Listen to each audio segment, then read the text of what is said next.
you have people who have, I'm one. I promise you I'm one. Before I even say what I'm going to say, I'm that parent where I have a bad taste in my mouth from my experiences with teachers. Like a bad taste where I'm like, I don't trust you. You sound like you're not telling the truth. This child can't be that bad. You do whatever. Hello, thank you so much for joining the Falling for Learning podcast. I am TD Flanaugh, a national board certified educator and parent who is on a mission to ensure that parents have the strategies, resources, and skills needed to make sure that they know how to get their kids on track for learning and to stay on track for success.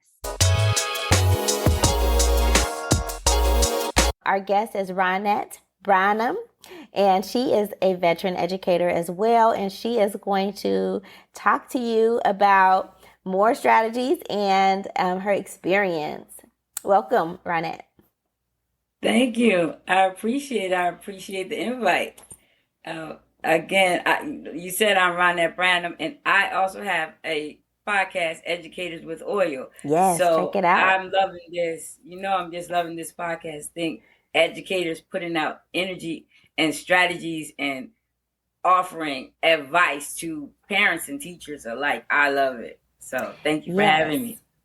Thank you so much. Yes, please check out her podcast, Educators with Oils. And I was on the podcast as a guest a couple of weeks ago, so it'll be great for you to check her out. So I really want us to start off with talking about what your experience is in education. You've had different roles in education throughout your career, so please tell us about your experience. Right. Oh, if we go to all of my roles, I started out actually tutoring people. I don't know if it was I want to say the first person I ever tutored was my friend's mom. She was getting the GED, and I was helping her, and she was like, "You're a strong teacher.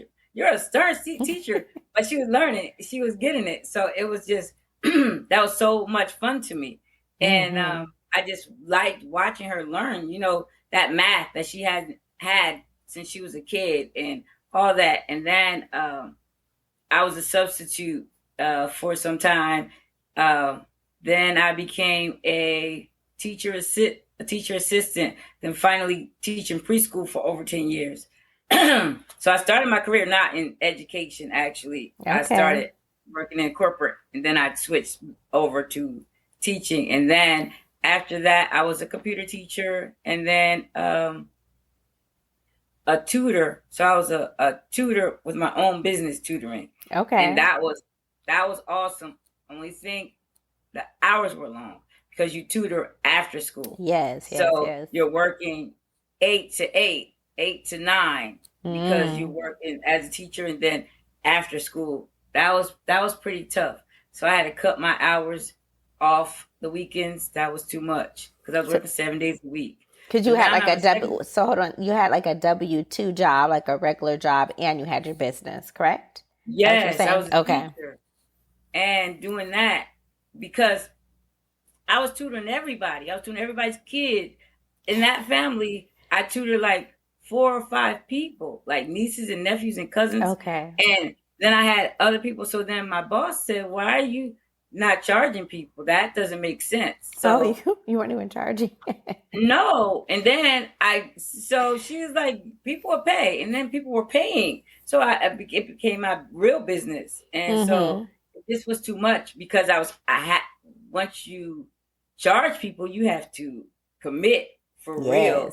Yes. These hours, 3 days a week, that kind of stuff. So it was too much. But now I'm teaching second grade. I taught general ed, second grade, for 4 years. Last year, sheltered second grade, meaning bilingual, who don't have a bilingual teacher, certified teacher. So you know how we do. We make ways. Now, I've changed schools, and I'm teaching second grade shelter, but it's not that. It's dual language. Oh. Every week, every day, I switch my students with another teacher who teaches only in Spanish and I teach only in English. Okay. That Those dual is, language programs are something, again, our audience may not know about or may need some encouragement to check it out because they have those dual language programs. Your children can graduate from high school. They start in elementary or elementary programs are the best. They have the longer exposure to the language, both languages. And so, yeah, check that out in your area. If, dual language programs so they could graduate bilingual and also biliterate, right? They could read and write, listen and speak, yes, and all of that in two different languages. So, yeah, check it out if you don't know about it or if you're interested in something like that, or you might be. But we have a global economy. So a lot of times you do need to know another language, or it at least will give you an advantage. And that's what this podcast is all about, giving our parents an advantage in the kids that they are raising. So that's yeah. cool.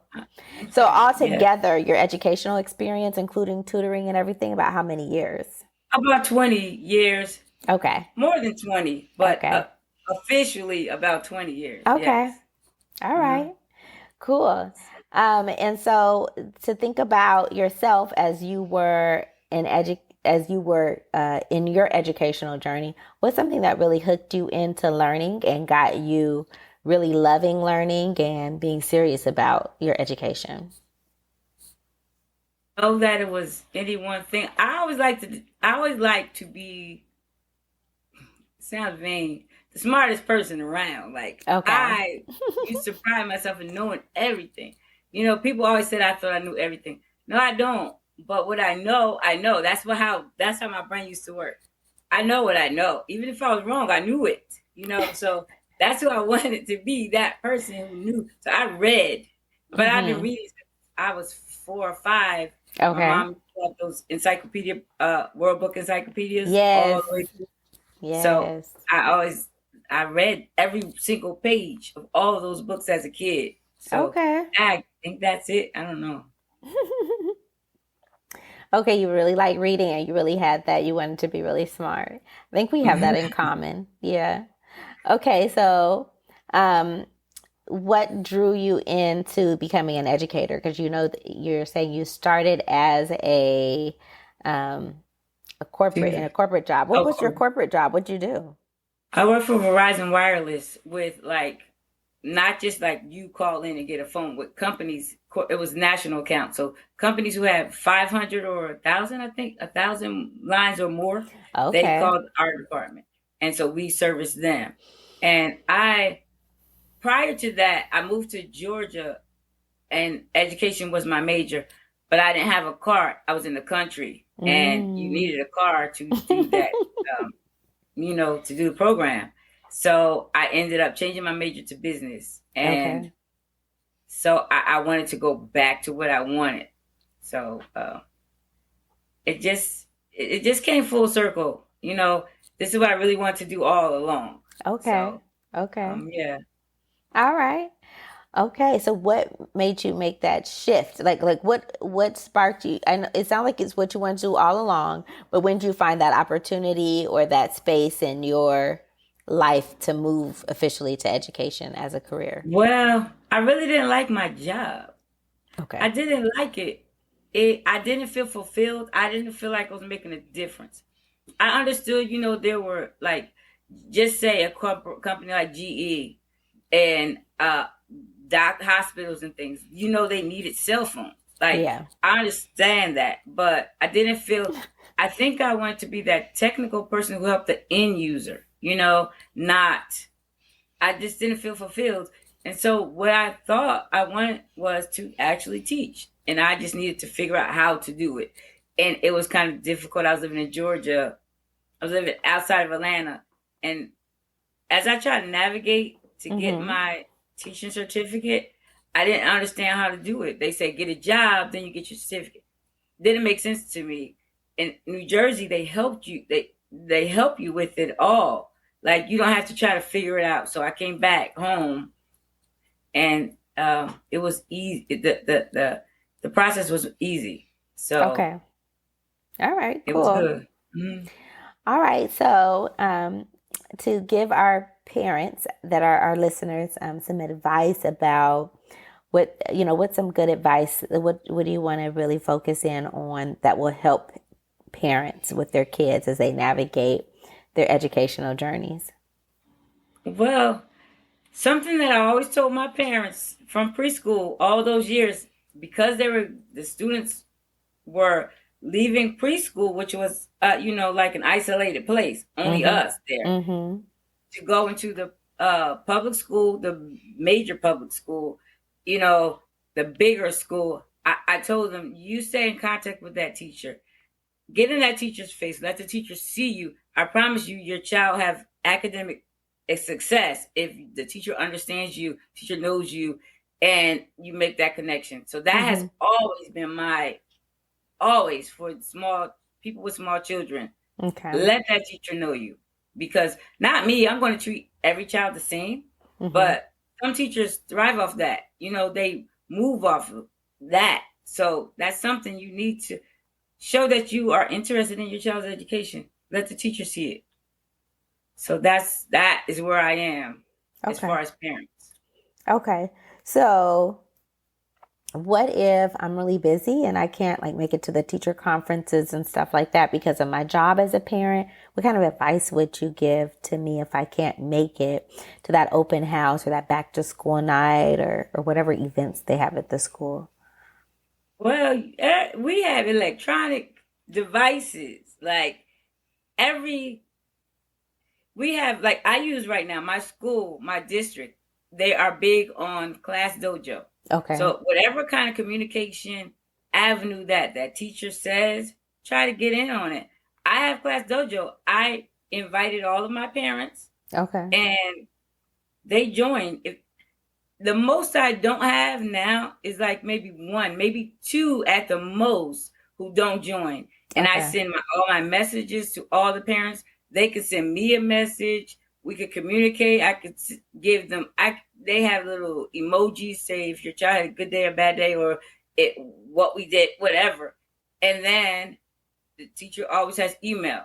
You can call the school, leave a message. You can do video conferencing. I like face to face better Oh, than okay. Video um, conferencing.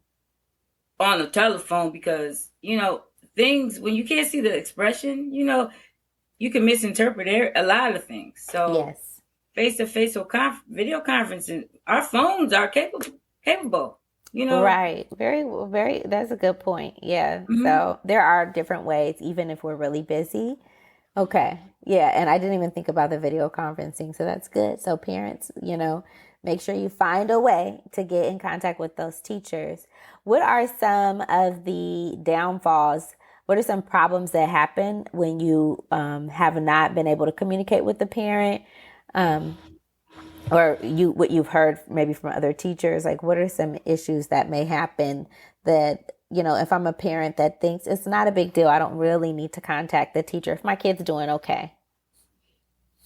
Well, how do you know if your child is actually doing okay? You really want your child to have that academic success, but not only just academics. We need emotional, social, all of that learning goes all together. And so you really don't know how your child may be getting straight A's and may have behavior issues, or maybe Mm, isolated in school. You don't know. Your child comes home and they say they're okay. You don't really know unless you have some eyes in the school. I I believe you should be in a partnership with your teacher, with the child teacher, whether it's a close knit or if it's every once a week or twice a week, once a month that you well, check in, because well, you want to know. what about those parents who really don't know a lot about education? Like, so why would it be helpful for me to be a partner if I just don't really know that much about it anyway, or maybe my education is limited? Well, the goal is right now is not the goal is to have academic success for every student. If you are educated in the process, that is awesome. but you want to know that your child is being educated well. You might not know what he needs to know or she needs to know. You might not know the standards for that grade. You don't have to ask the teacher.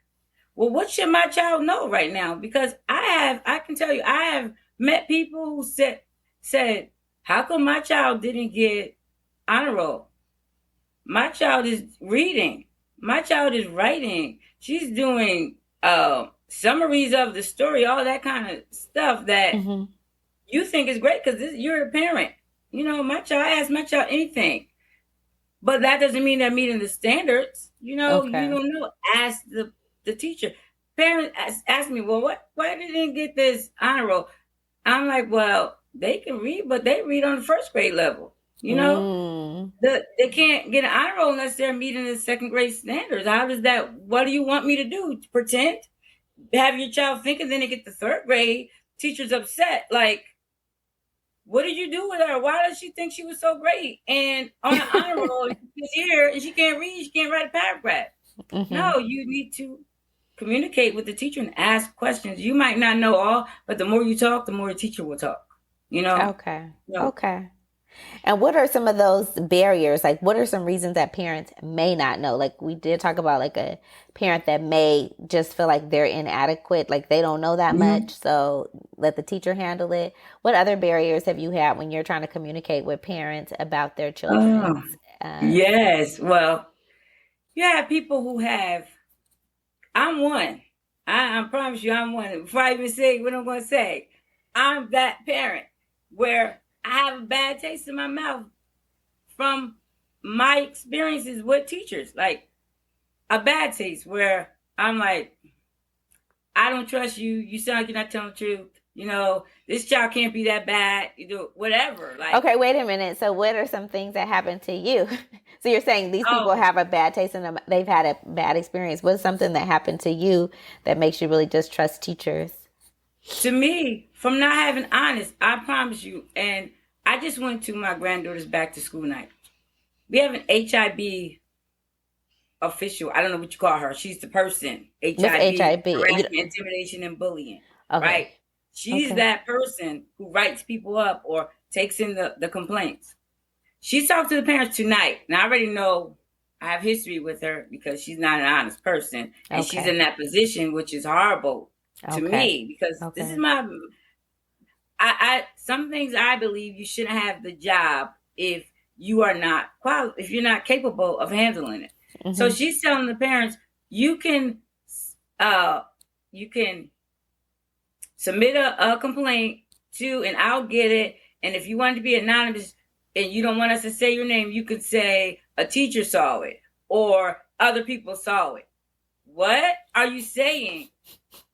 What I wanted to yell out, but my daughter is running for the Board of Education in our town. Oh, okay. What town is that? Yeah. Oh, never mind. Go ahead. Yeah, she's running for the Board of Education right now. Okay. November 7th is the date. I'm sitting with her. The principal is new to the school this school year, but she's been a principal in the town. Yes. And she's friends with my daughter. Okay. She told my daughter to tell me to relax until after that date. And then all these people here, I didn't want to, but she's saying this to an auditorium full of parents. They didn't get it. They're getting it like, somebody's bullying my child. This is what I'm going to say. And then, no, that's a bad taste in my mouth that you're not honest and you're in this position. Yes. So and you're telling them not to be honest. Or people not being honest. Yeah. I can't take that. I can't. Did you have any, as a kid or did you have like bad experiences with teachers when you were a child or something like that too? Well, mine was a little different. It wasn't like, it was all subtle things. Like it wasn't, it was subtle. I grew up in North Brunswick in New Jersey where the whole town was white. It was back in the 70s. So the whole town was white and they, maybe we had maybe 6 black students in our school and nothing else, just white and about 6. I remember when an Indian boy came. And so there was things that they could have helped me with, to, because I was smart as heck. Like as a kid, I never knew it. I knew it, but I didn't know it. That wasn't promoted. Just like ignore her. I wasn't that. It wasn't. I can run. When um, I ran with the boys because the girls were slow. Like that Yeah. was that. That comes with our builds. Yeah. I didn't know that, but nobody nurtured anything in me. They just left me. So I have that too. I have to fight. Maybe that's why I'm a teacher. I don't know, because I Yeah. know You I have to need it. stand up for yourself. Hello, parents and caregivers. Join us every Wednesday for our Well Educated Wednesdays on Instagram Live from 5:30 to 6 o'clock. We will be getting your questions answered about how to get kids on track for learning and to stay on track for success.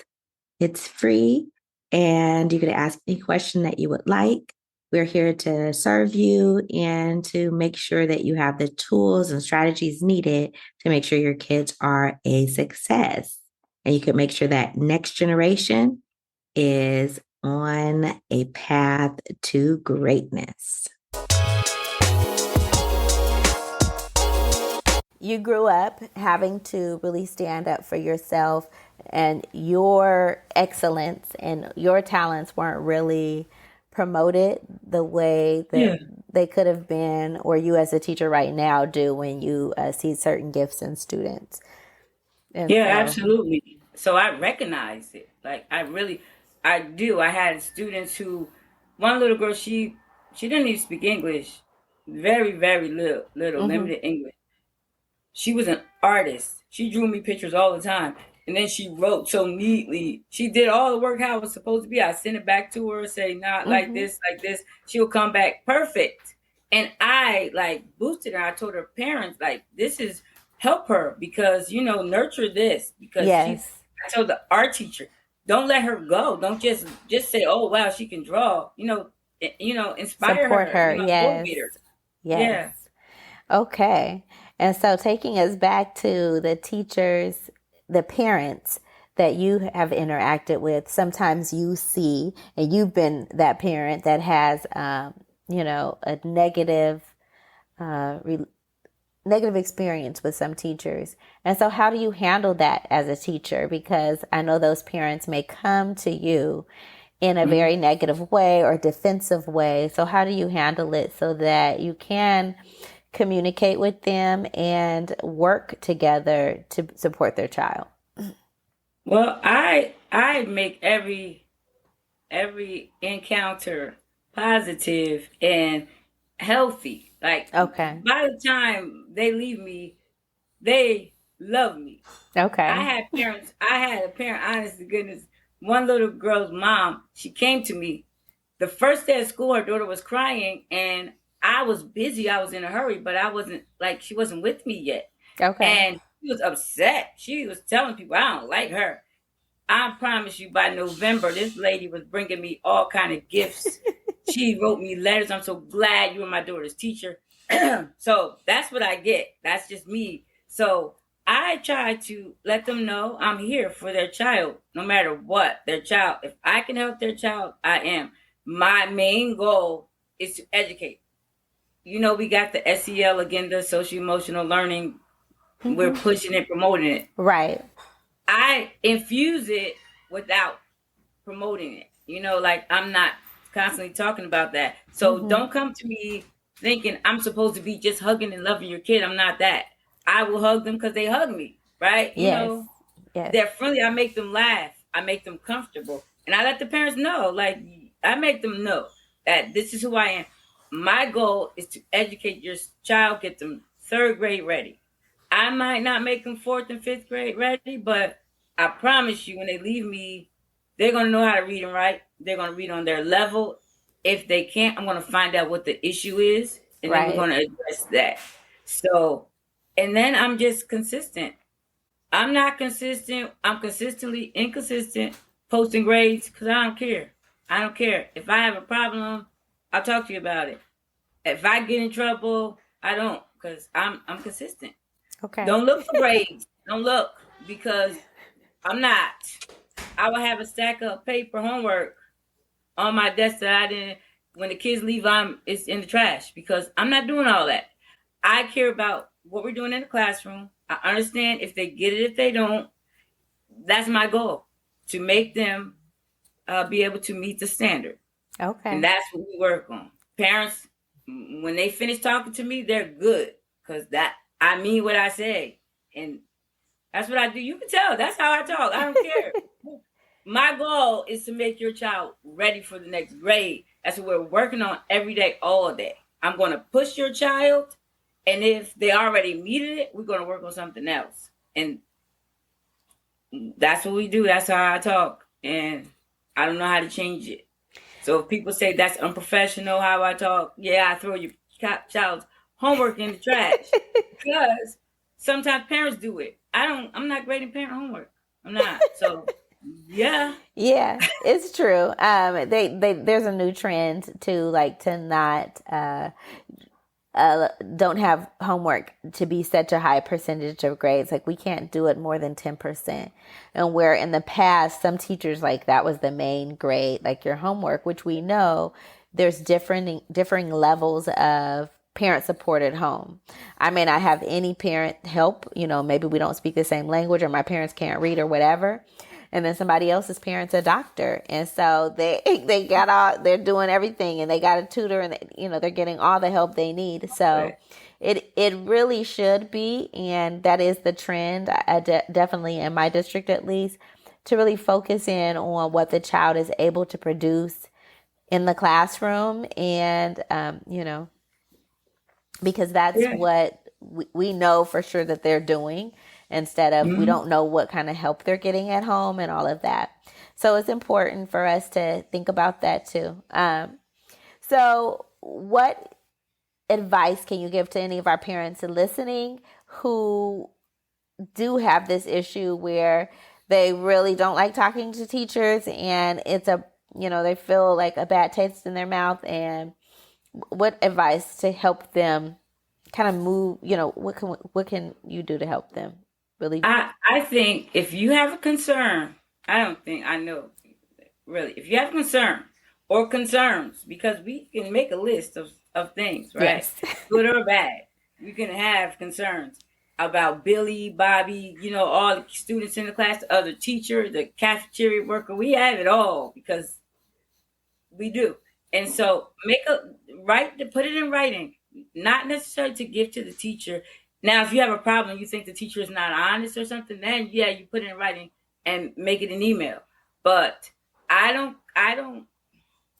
if the email if you can interpret it a certain way, I believe you put it in writing to get your thoughts in order. Put it in writing so you can know what you want to talk about, come respectful.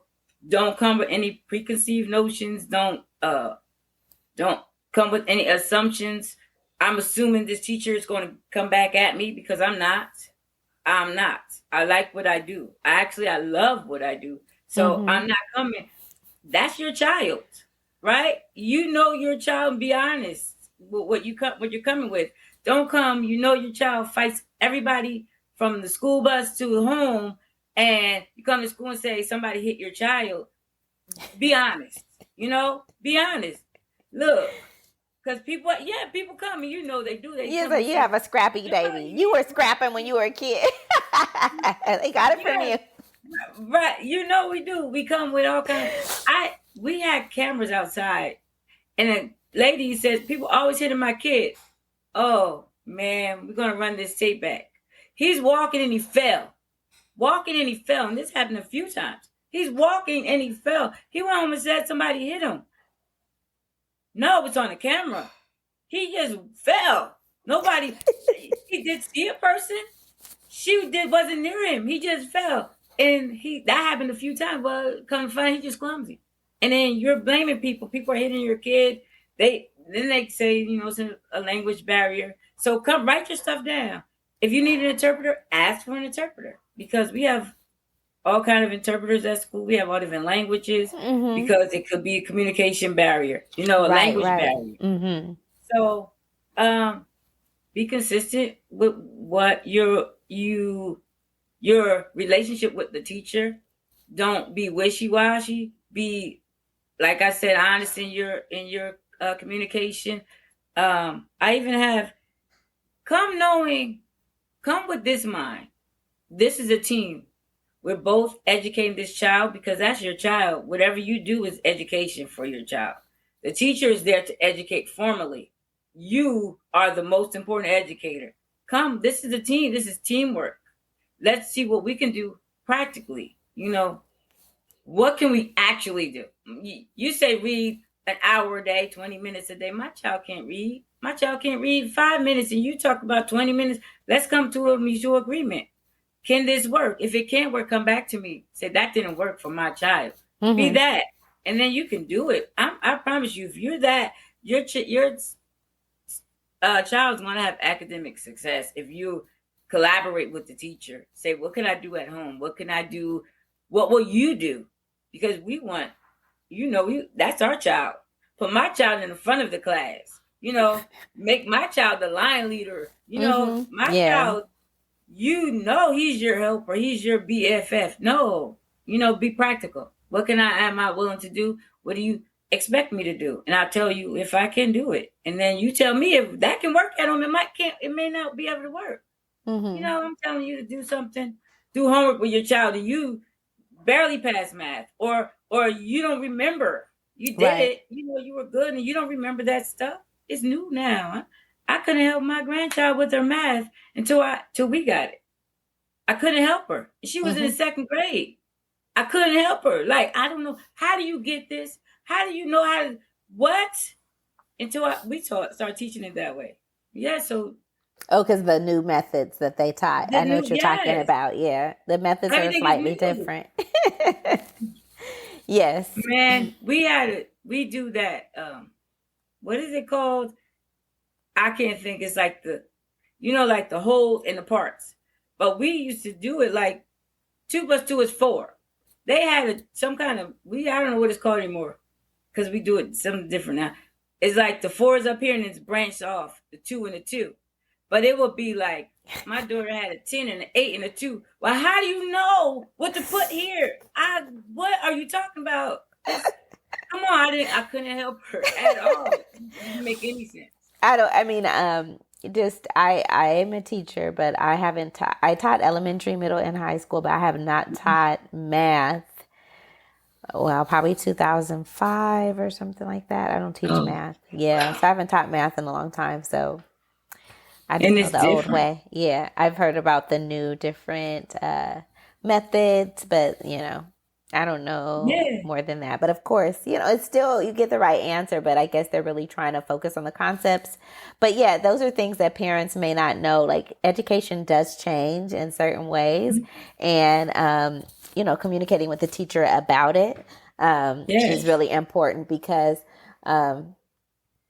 for us, we have equitable grading and instruction at the middle school and high school level where the student might get a low grade the first time, but they can resubmit.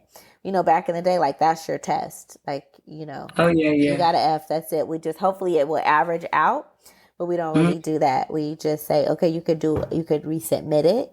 And, we move on to the next thing and you may not do good, but we give you an opportunity to learn it and to try again. And there's not like there's not extra credit because it's like, you're supposed to be focusing on learning the concept so you can retest it. Yeah, So those are different things that parents may not understand or know or get, like what's going on. They have a really low score. There's no way they're going to pass this class. So they could resubmit. They have some extended time and, so there's new things that parents should be aware of. And sometimes it's hard to understand because it's new to the way we've been doing it. So they're yeah, like, what are you talking about? Like, it's like, well, let me explain it to you. So, because the kid might explain it in a way it's like, this doesn't make any sense or I don't even know if it's true. And yeah, yeah, so you really brought some good gems, Ronnette, about what parents should do. And, you know, um, really like what happens? What are some things that, like, if the parent is feeling a certain way, like, what kind of turnaround stories have you had? Like, when parents were like, really defensive or upset, and then how'd you turn that around, and how did the relationship change? Well, for me, like I said, my honesty is, it could be good or bad, detrimental or awesome. It could really help somebody excel, or you're like, I had an evaluation one time, and my boss was like, she's honest to her own detriment. Like, if she did it, she's gonna say she did it. She's not gonna lie about it. That's my supervisor writing about me. And is that good or bad? I don't know. But that's who I am. I don't know how to fix that, if that's something that needs to be fixed. I have a problem when people are not honest. So that is Right. So my parents, they take my authenticity at face value. By the time they get finished talking to me, whatever they thought, whatever their preconceived notions about me were, they change it. And because I'm honest and I'm telling them, we can help your child. That's my goal. I don't care if you like me or you don't like me. I want to push your child. If I think your child can do more, I'm going to push your child.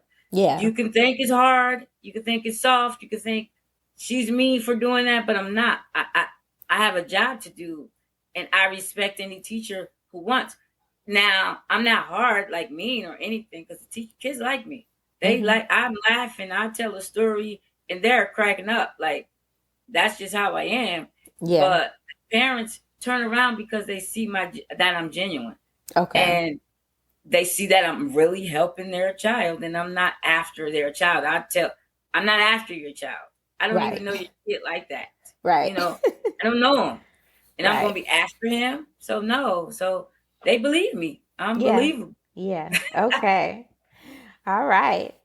Well, any last kind of gems or advice you want to give for parents as they are thinking about connecting with those teachers from year to year? Yeah. I have just 3 things. When you talk to the teacher, you want that conversation to be productive. You want to come out with something, some kind of something productive. You don't want it to be like, we didn't accomplish anything. We just spewed things out. You want it to be productive. Come out with a strategy of some sort. And you want it to be positive. At least if it didn't start off positive, you want it to end positive. You want to say, okay, this is what we're going to do. Meet back with me next month. See how did it work. Okay. The next thing, let it be child-centered. Don't come at me. I'm not coming at you. You're a different parent than I am. Right. You might not like how I parented my child or my grandkids. I might love how you did it or not like how you did it. I'm not coming for you. You might not like how I talk to the kids. I talk to the kids like they're people. I'm saying, who does that? Why are you doing that? That's how I talk to the kids. If they don't like it, I'm not discriminating. I'm not talking to this one like that and this one. Now, if your kid is a little timid, I will talk a little softer to him. I'm like, one time I made a little girl cry, but I didn't mean to, and it broke my heart. She started crying. So now I'm like, I would talk to a kid like this. Then I talk to that little girl. I'm like, oh, I forgot her name. I just remember, but okay, can you stand over here, please? Like that kind of, even though I say please everybody, but it's different. That softer, like, down first. So, just make it child-centered towards your child and your child's academic success. I'm not here to make them popular. I'm not here to make them the greatest person in football or gym class or something.